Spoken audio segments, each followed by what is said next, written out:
So last semester, I was actually at Mount Sac Community College, and I was a part of their cheer program there. And practices that were at 5:30 every morning, Monday through Thursday, no exceptions. If you were sick, you showed up, it didn't matter.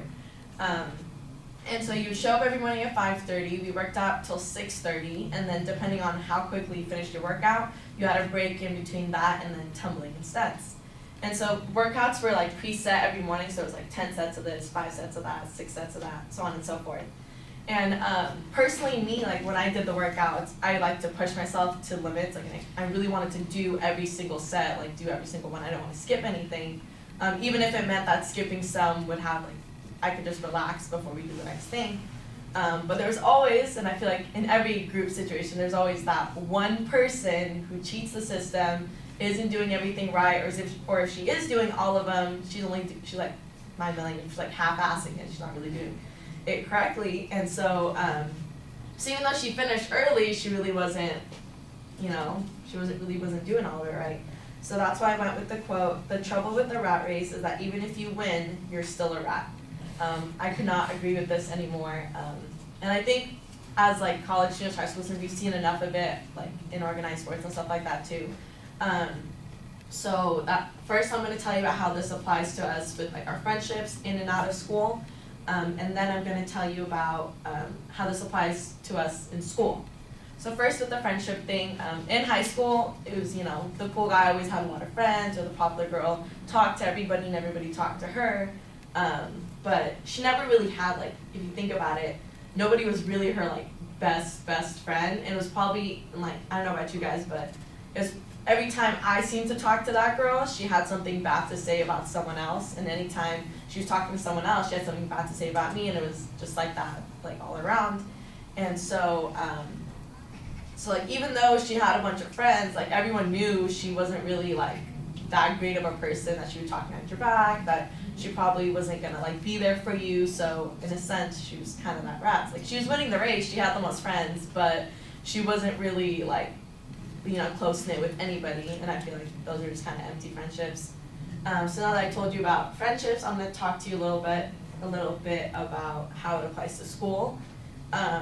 Personally, not the biggest fan of school. I don't really like showing up. That's like my biggest thing. But like when I do show up, I like to do the work, and like, I study for my tests and everything, and like I don't maybe get the best grades, but I know that I'm trying. And I feel like I've had people in my life where I'm like on every test, like they don't really study, and you know that they don't because they're cheating off the people around them. And like they might be getting good grades, they might be getting A's and B's, but no one really thinks they're smart. Everyone just knows, oh well, they cheat, oh well, they just like copy the answers off this person or that person.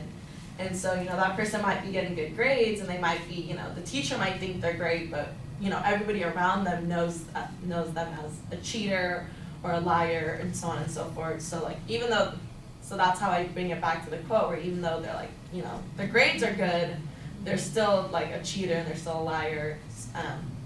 So that's how the quote relates to school. So first I told you about how this quote applies to friendships in schools and sports, and then I told you a little bit about how it applies to people in school. So personally, like just from like my point of view, if you can do something, if you're already gonna do it, just do it right. Don't cheat the system. Don't do one less than everyone else. Like study even if you don't like it. Like I think that you'll feel better about yourself knowing you did it, or like you tried harder than the person next to you or something. So don't be a rat.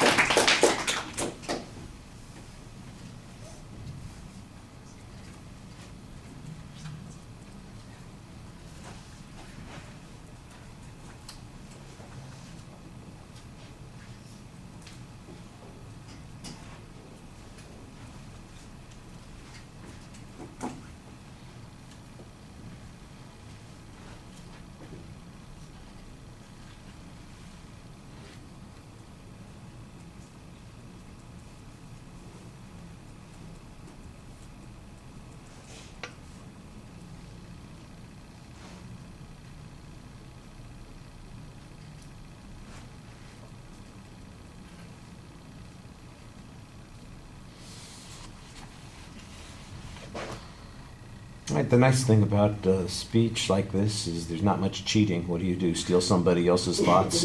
It's a little bit hard to do that. I like the story at the beginning that you used. It gets you going in a way that makes you feel comfortable and confident, and you just kind of get rolling on that, and that often helps people. I think we said it, if you want to deal with your anxiety, get off on the right foot, get into the speech, and once you get going, people are often in better shape. And I think it helps you that you're talking about something that you're familiar with, it's a recent experience, it puts you in control, that works well.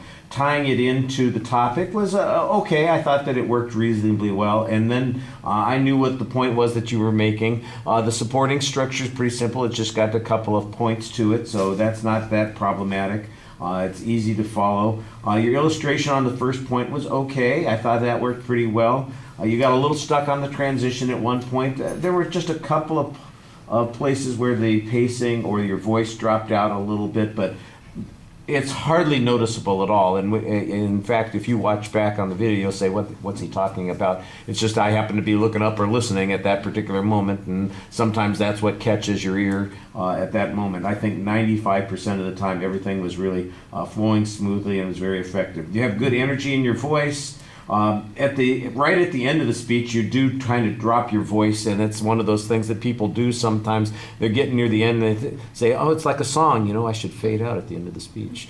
No, it's not like a song. You should have a forceful, emphatic ending so that everybody knows that you're done, rather than just kind of, I'm just dropping out of this. But again, that was the only place that I noticed something like that. The main criticism on your presentation. Well, I'm going to ask you, do you think you know what it is? That I don't look at anything. Yeah, there you go. I can't even stare at people when they're giving speeches. Well, we don't want you to stare, but Jiminy Crickets, you look out and you're looking in the direction of the audience, but I never felt like you ever contacted with anybody. It's like I'm looking over people's heads, I'm kind of looking between them, I'm everywhere, but never engaged with people. And so you know it, and it's noticeable. So that's the thing that you got to work on a little bit. Like I said, probably the best thing to do, don't try and take in everybody at once, but catch the eye of a couple of people. You're talking to me right now, you're looking at me right now. Think of it as you're doing that when you're speaking up there. Just take a few seconds and talk to each person in the group. And even if you don't get to everybody in the group, if you get to a few people, it's going to feel more like you're engaged and not just performing in front of the audience, that you are engaging the audience. That's the most important thing with a smaller audience like this. With a bigger audience, it's not going to matter, because if you've got 500 people in an auditorium, nobody expects you to make contact with everybody in that audience in that situation. So you can get away with it in a bigger group. But when you have a smaller group like this, you got to be a little bit more engaging. All right. Thank you.